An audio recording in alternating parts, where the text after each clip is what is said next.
आज हम लोग देखने वाले हैं टेस्ट सीरीज 2 और न्यू एक्सीलेंट एकेडमी के यूट्यूब चैनल में आप सभी का स्वागत है। ये हम लोग जीएस की टेस्ट सीरीज आज देखने जा रहे हैं। तो यहाँ हम लोग देखते हैं कि ग्वादर बंदरगाह कहाँ पर स्थित है। ग्वादर बंदरगाह कहाँ स्थित है? पाकिस्तान में स्थित है। भारत में कुल वर्तमान में कितने बंदरगाह हैं? कितने बंदरगाह हैं मित्रों? 13 बंदरगाह हैं। कांडला बंदरगाह गुजरात में स्थित है। इसका नाम परिवर्तन करके क्या रख दिया गया मित्रों? दीनदयाल बंदरगाह कर दिया गया है। क्या कर दिया गया है? दीनदयाल बंदरगाह कर दिया गया है।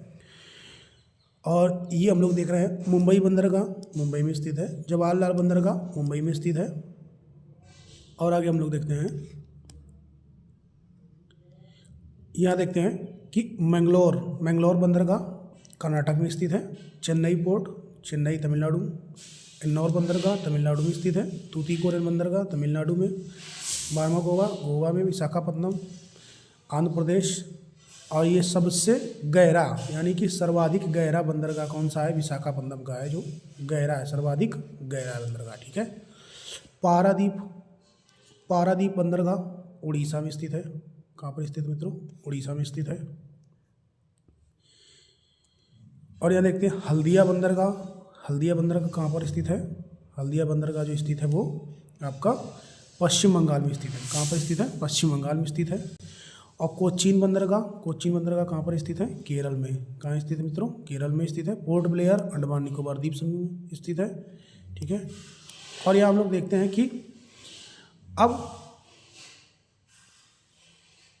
कि अफगानिस्तान में कोई भी बंदरगाह नहीं है। वो एक कैसा है? लैंड लॉक कंट्री है, यानी कि स्थलरुद्ध देश है। ठीक है मित्रों, कैसा देश है वो? स्थलरुद्ध देश है। क्षेत्रफल की दृष्टि से सबसे बड़ा स्थलरुद्ध देश कौन सा है?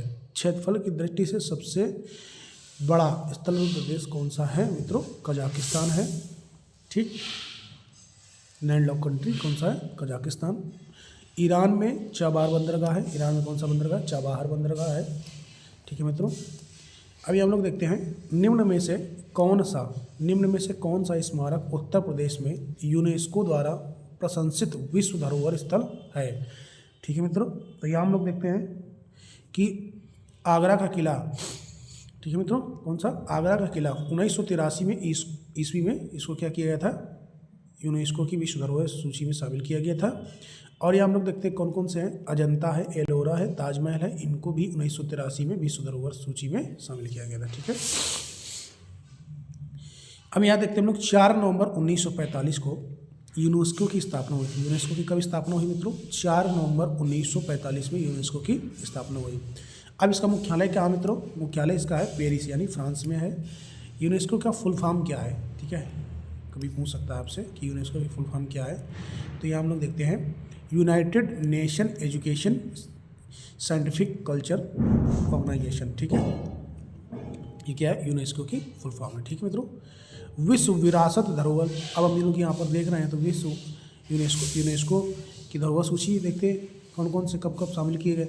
ठीक। अब तो यहाँ देख लेते हैं विश्व विरासत धरोहर दिवस कब मनाया जाता है मित्रों? 18 अप्रैल को मनाया जाता है। कब मनाया जाता है? 18 अप्रैल को। ठीक है। अभी हम लोग आते हैं कि जैविक हथियारों पर समझौता कन्वेंशन, यानी कि कन्वेंशन समझौता कब लागू हुआ? 1975 में। कब मित्रों? 1975 में। ठीक है मित्रों, यहाँ तक समझ में आई बात। आगे हम लोग देखते हैं, आगे है कि कौन सा संगठन वैश्विक निवेश रुझान मॉनिटर रिपोर्ट जारी करता है? कौन सा संगठन वैश्विक निवेश रुझान मॉनिटर रिपोर्ट जारी करता है? तो व्यापार एवं विकास पर संयुक्त राष्ट्र सम्मेलन ये जारी करता है। ठीक है। अब यही हम लोग देख लेते हैं कि विश्व बैंक की स्थापना कब हुई थी मित्रों? 1944 में। कब हुई मित्रों? 1944 में। विश्व बैंक, ठीक है, विश्व बैंक का मुख्यालय, ठीक है, विश्व बैंक का मुख्यालय कहाँ पर है मित्रों? वर्ल्ड बैंक के नाम से जिसको जाना जाता है। वर्ल्ड बैंक का मुख्यालय कहाँ पे है? वाशिंगटन डीसी में। डीसी का मतलब यहाँ पे हम लोग आपको समझा देते हैं कि डीसी का मतलब क्या है। ठीक है। अभी एशियन डेवलपमेंट बैंक एडीबी की स्थापना कब हुई? अभी हम लोग देख लेते हैं एशियन डेवलपमेंट बैंक एडीबी की स्थापना कब हुई मित्रों? 1966 में। कब हुई? 1966 में, ठीक है। यहाँ पे कब हुई? 1966 में हुई। किसकी? एशियन डेवलपमेंट बैंक यानी कि ADB एशियन डेवलपमेंट बैंक की स्थापना कब हुई? 1966 में। और इसका मुख्यालय कहाँ मित्रों? मनीला में। कहाँ है? मनीला में। ये हम लोग देखते हैं वर्ल्ड ट्रेड ऑर्गेनाइजेशन WTO की स्थापना कब हुई? वर्ल्ड ट्रेड ऑर्गेनाइजेशन WTO की स्थापना कब हुई? 1 जून 1995 में। और WTO का मुख्यालय कहाँ पर स्थित है मित्रों? जिनेवा में। ये जितने भी मैंने बताया ये सब इम्पोर्टेंट हैं, आपको ये पूछ सकता है, ठीक है। आप लोग ध्यान से पढ़िएगा और किसी प्रकार की समस्या हो तो आप कमेंट के माध्यम से बता सकते हैं। अगर क्लास अच्छी लगे तो लाइक शेयर सब्सक्राइब जरूर करें, ठीक है। यहाँ देखते हैं बाल गंगाधर तिलक द्वारा प्रकाशित केसरी समाचार किस पत्र किस भाग में था, ठीक है, किस भाषा में था? सॉरी यहाँ पे भाषा, यहाँ पे केसरी जो था किसका समाचार पत्र था? बाल गंगाधर तिलक द्वारा प्रकाशित था, ठीक। अब किस भाषा में लिखा गया? मराठी भाषा में लिखा गया। अब वहीं हम लोग कुछ पुस्तकें और देख लेते हैं। द मराठा, इन्हीं की जो बाल गंगाधर की पुस्तकें जो एक और थी द मराठा, वो इंग्लिश में लिखी गई। गीता राइस मांडले जेल में लिखी गई। म्यांमार वर्मा में जो है जेल, मांडले जेल पूछा जाए कहाँ है तो म्यांमार वर्मा में, ठीक है। क्यों? क्योंकि बाल गंगाधर तिलक इससे गीता राय से मांडले जेल के बारे में लिखे थे, ठीक है। अब यहाँ हम लोग ये देखते हैं बाल गंगाधर तिलक को भारतीय अशांति का जनक का किसने कहा था, ठीक है। बाल गंगाधर तिलक को भारतीय अशांति का जनक किसने कहा था मित्रों? तो यहाँ पे कहा था वैलेंटाइन सिरोल ने। किसने कहा था? वैलेंटाइन सिरोल ने, ठीक है। वैलेंटाइन सिरोल ने। इंडियन अनरेस्ट यानी कि इनको क्या कहा जाता है? इंडियन अनरेस्ट, ठीक है। बाल गंगाधर तिलक को भारतीय अशांति का जनक, ठीक है। और वैलेंटाइन सिरोल ने इंडियन अनरेस्ट अपनी पुस्तक में इनको बताया था कि भारतीय अशांति का जनक इनको किसको कहा? बाल गंगाधर तिलक को, ठीक है मित्रों। आगे चलते हैं हम लोग, यहाँ देख लेते हैं बाल गंगाधर तिलक ने महाराष्ट्र में कौन कौन से उत्सव मनाने का प्रचलन शुरू किया, ठीक है। अब इसमें पूछ सकता है कि गणपत उत्सव जो महाराष्ट्र में मनाया जाता है वो मित्रों किसने शुरू किया था? बाल गंगाधर तिलक ने, ठीक है।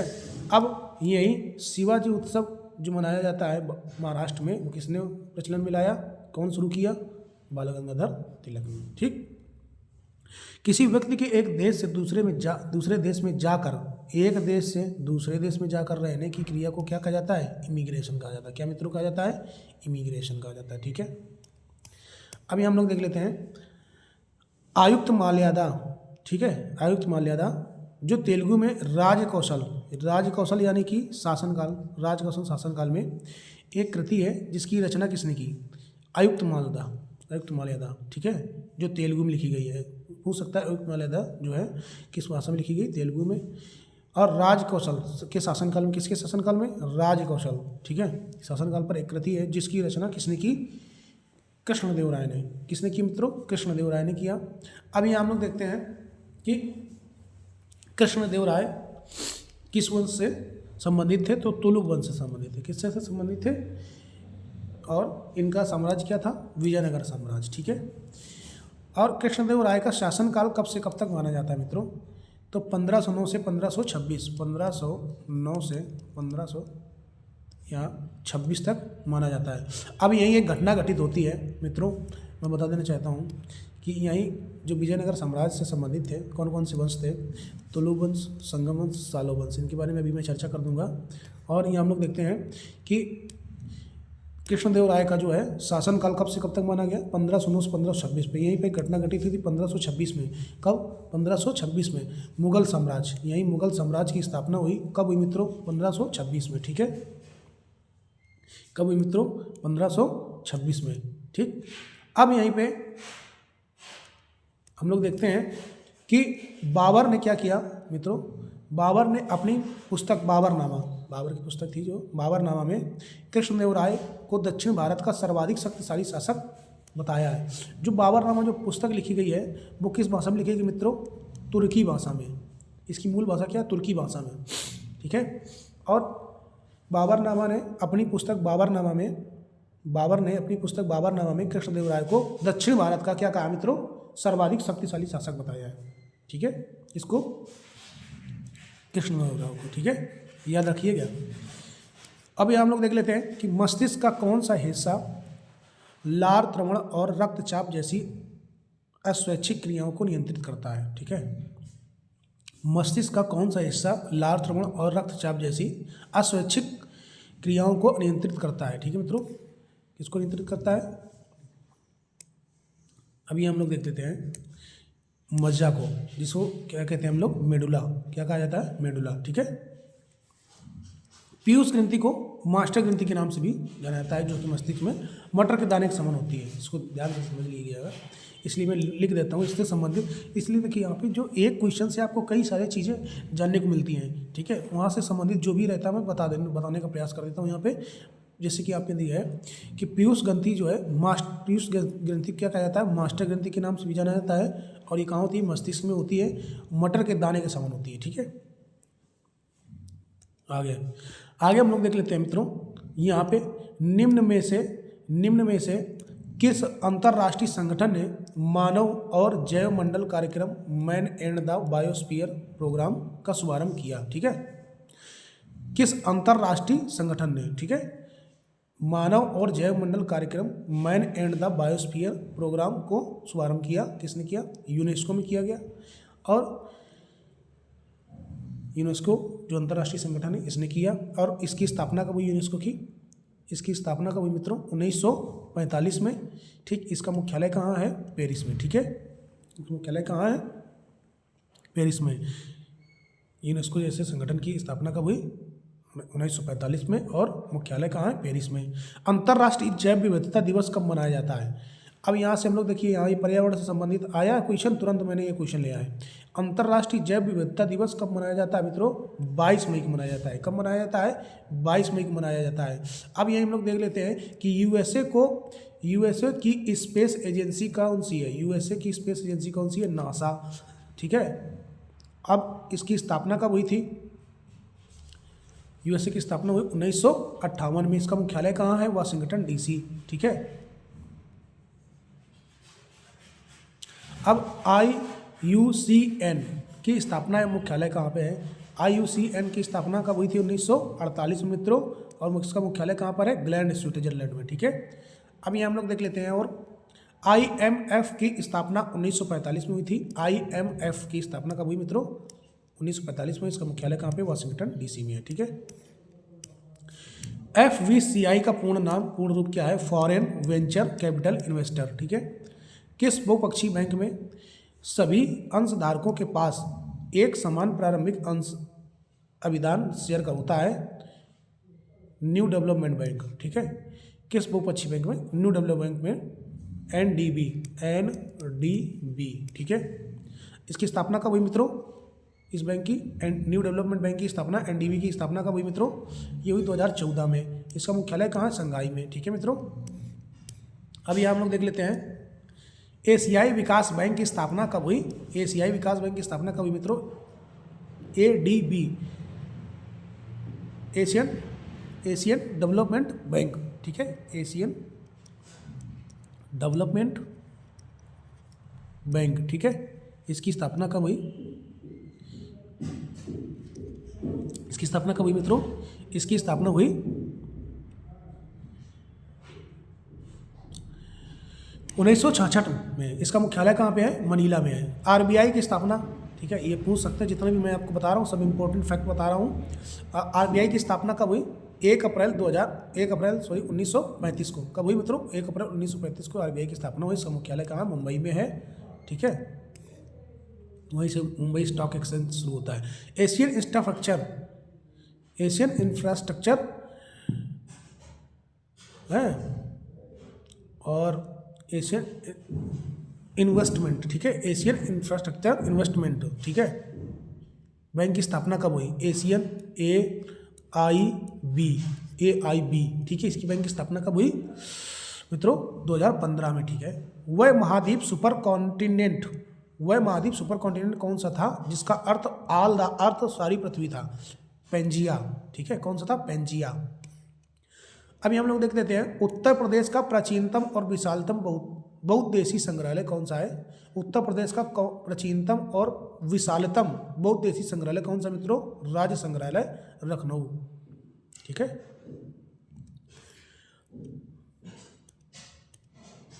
अभी हम लोग देखते हैं अगले क्वेश्चन में कि तालुका स्तर पर उसके साथ पंजीकृत प्रत्येक दस्तावेज की प्रतियों की रख रखाव कौन करता है? प्रतियों को कौन रखता है? तालुका स्तर पर उसके साथ पंजीकृत प्रत्येक दस्तावेज की प्रतियों को कौन रखता है मित्रों? उपपंजीयक, मतलब सब रजिस्ट्रार। ठीक है। अगला क्वेश्चन आता है सर्वोच्च न्यायालय ने डैश डैश डैश के मामले में मासिक धर्म के आधार पर महिलाओं के सामाजिक बहिष्कार के मुद्दे पर चर्चा किया। ठीक है। ये कौन सा था? भारतीय युवा वकीलों का संघ, इंडियन यंग लॉयर्स बनाम केरल राज्य। ठीक है। इंडियन यंग लॉयर्स एसोसिएशन बनाम केरल राज्य। ठीक है। अभी हम लोग देखते हैं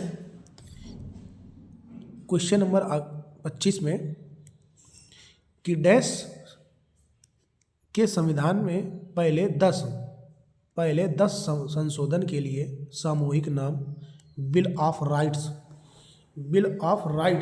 ठीक है मित्रों, बिल ऑफ राइट्स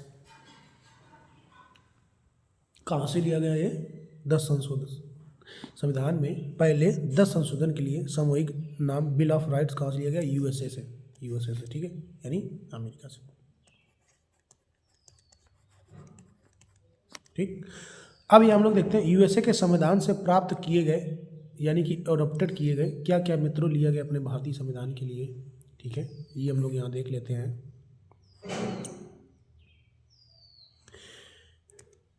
अब आता है मौलिक अधिकार। मौलिक अधिकार कहाँ से लिए गए? यूएसए के संविधान से। ठीक है। उपराष्ट्रपति का पद, सर्वोच्च न्यायालय की स्वतंत्रता, राष्ट्रपति का पर महाभियोग, न्यायिक पुनरावलोकन, वित्तीय आपातकाल।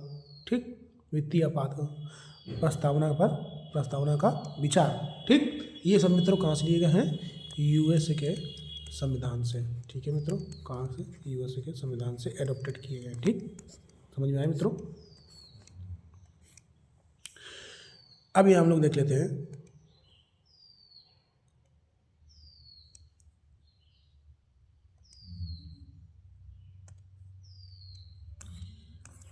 किस संस्था द्वारा प्रतिवर्ष भारत में कारागार सांख्यिकी प्रकाशित की जाती है। कारागार सांख्यिकी प्रकाशित की जाती है। ठीक है मित्रों, राष्ट्रीय अपराध रिकॉर्ड ब्यूरो, यानी किस संस्था द्वारा प्रतिवर्ष भारत में कारागार सांख्यिकी प्रकाशित की जाती है? राष्ट्रीय अपराध रिकॉर्ड ब्यूरो, यानी कि एनसीआरबी की रिपोर्ट ये बताती है, नेशनल क्राइम रिकॉर्ड ब्यूरो की रिपोर्ट ये बताती है प्रतिवर्ष।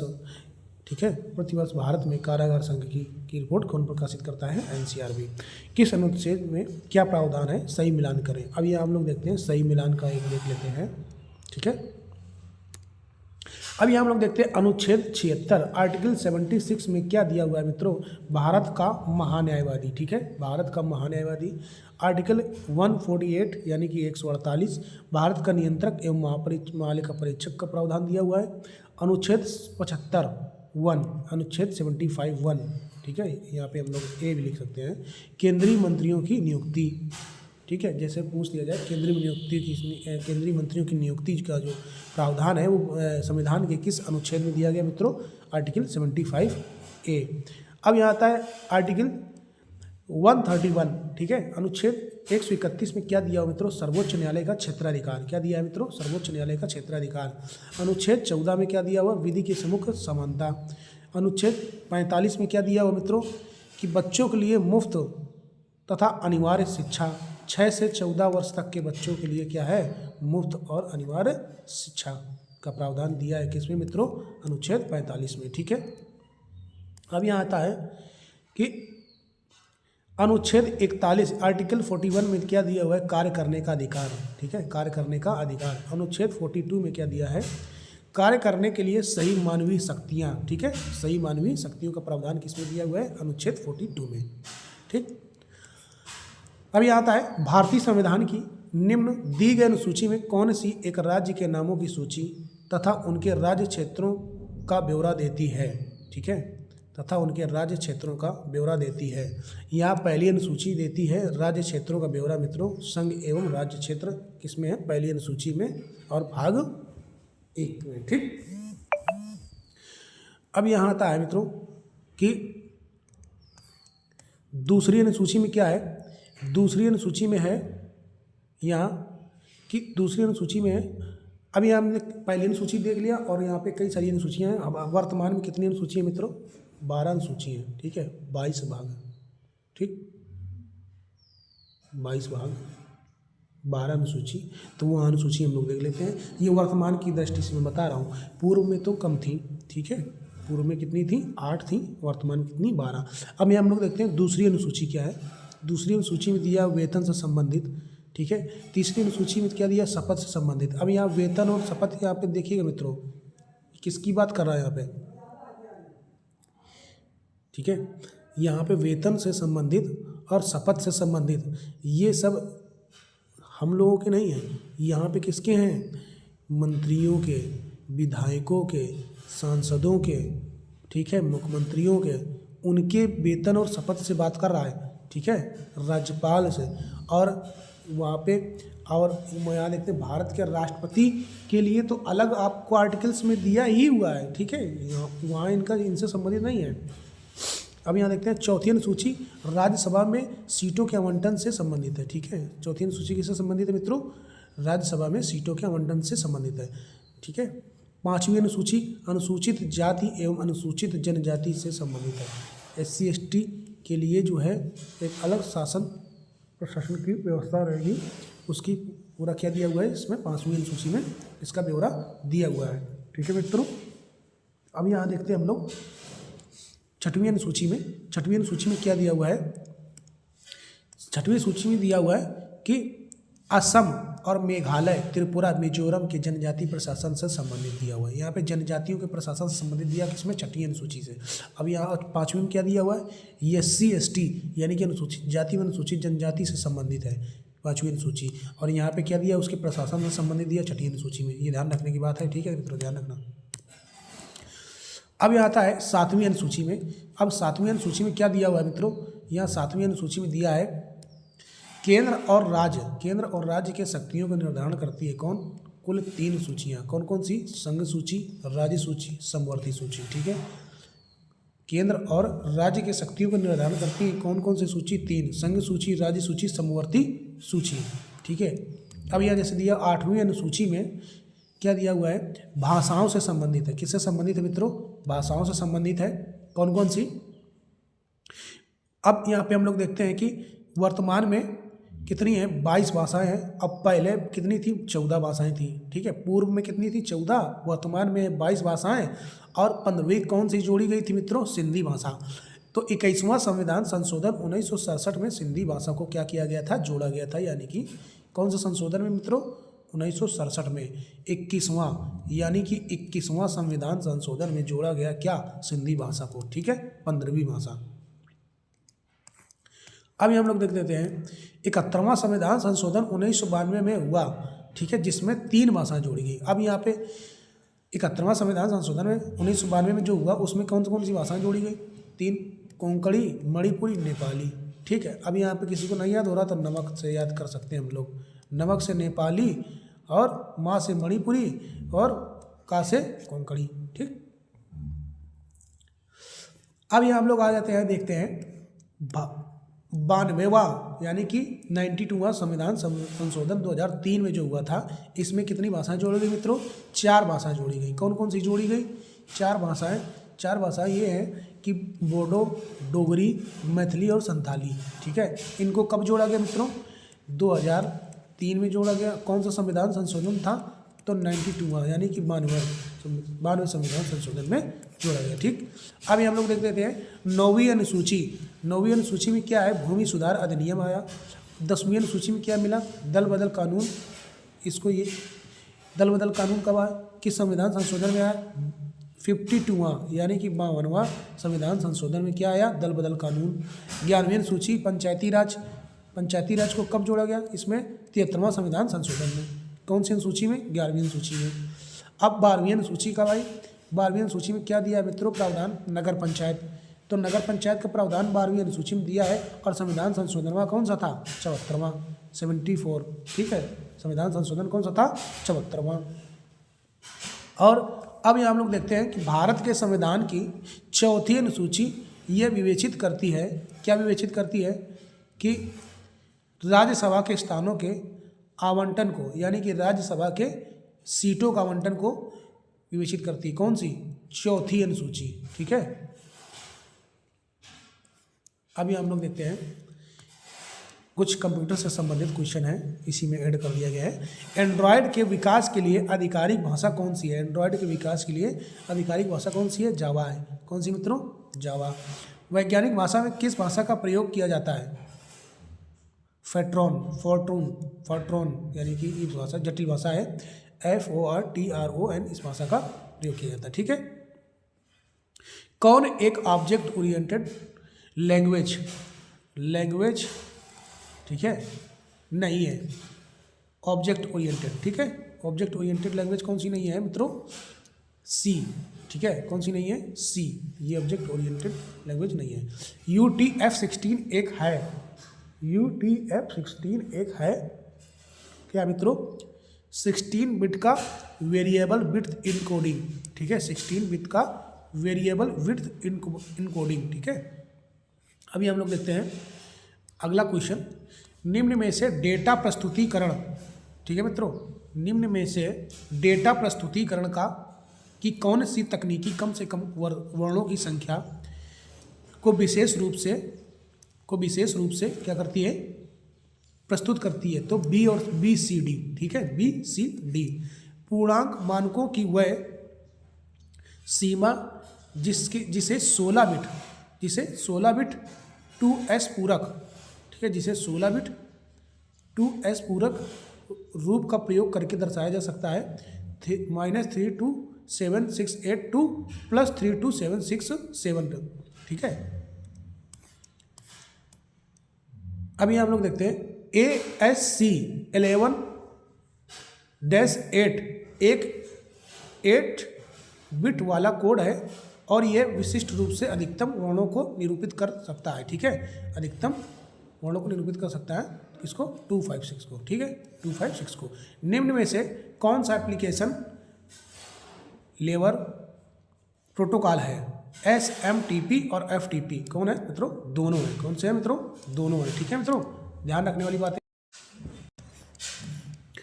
अगला क्वेश्चन आता है, साउथ एशिया वीमेन इन एनर्जी SAWIE, ठीक है, मंच को किसके द्वारा शुरू किया गया था मित्रों? किसके द्वारा शुरू किया गया था? अंतर्राष्ट्रीय विकास के लिए संयुक्त राज्य एजेंसी USAID। ठीक है, उत्तर प्रदेश पुनर्गठन अधिनियम महत्वपूर्ण क्वेश्चन है मित्रों, इसको ध्यान से सुनना और पढ़ना भी है। ठीक है, यहाँ हम लोग देखते हैं उत्तर प्रदेश पुनर्गठन अधिनियम किस वर्ष में अधिनियमित किया गया था? कब किया गया था मित्रों? ये सन 2000 में। कब किया गया था? सन 2000 में। तो ठीक है, अब यहाँ हम लोग देखते हैं इसमें उत्तराखंड को अलग कर दिया गया था। क्या किया गया था मित्रों? इसमें उत्तराखंड को क्या किया गया था मित्रों? उत्तर प्रदेश से अलग कर दिया गया था। ठीक है, अब हम लोग अगला क्वेश्चन देखते हैं कि भारतीय क्रांतिकारियों द्वारा गदर विद्रोह पार्टी की स्थापना कहाँ की गई थी? भारतीय क्रांतिकारियों के द्वारा गदर विद्रोह पार्टी की स्थापना कहाँ की गई थी मित्रों? तो ये की गई थी USA में। कहाँ की गई थी? USA में, यानी अमेरिका में। कब किया गया था मित्रों स्थापना? 1913 में। और कौन कौन से थे जो स्थापना करने में थे? सोहनलाल और लाला हरदयाल थे, जिन्होंने गदर विद्रोह पार्टी की स्थापना विदेश में, यानी USA में, अमेरिका में किया था। ठीक है, अब यही हम लोग देखते हैं कि पैसिफिक कोस्ट ऑफ हिंदुस्तान, ठीक है, PCHA का पुराना नाम क्या है? ओल्ड नेम क्या है? जो है गदर नामक पत्र लिखा गया। यहीं पे क्या लिखा गया? गदर नामक पत्र निकाला गया था, यही अमेरिका से। ठीक है, 1913 में। ठीक, PCHA जो है इसका ओल्ड नाम है। किसका मित्रों? गदर विद्रोह पार्टी का पुराना नाम क्या है मित्रों, पूछा जा सकता है। तो आप बताएंगे PCHA इसका पुराना नाम है क्या? Pacific Coast of Hindustan association. ठीक है मित्रों, हाँ ठीक। तो आज की क्लास मित्रों यहीं तक। बहुत बहुत धन्यवाद। तो आप सभी लोग को फिर से मैं बताना चाहूँगा, आप लोग न्यू एक्सीलेंट एकेडमी के चैनल से इसी प्रकार जुड़े रहिए और आपको बेहतर बेस्ट से बेस्ट आपको सिलेबस तैयार कराया जाएगा, कोर्स दिया जाएगा और बिल्कुल फ्री में दिया जा रहा है आपको। ये आप सभी लोग बहुत अच्छे से पढ़िए और किसी प्रकार की कोई समस्या हो कमेंट के माध्यम से बताएं। अगर क्लास अच्छी लगे तो लाइक करें और शेयर करें। धन्यवाद। जय हिंद, जय भारत, जय संविधान।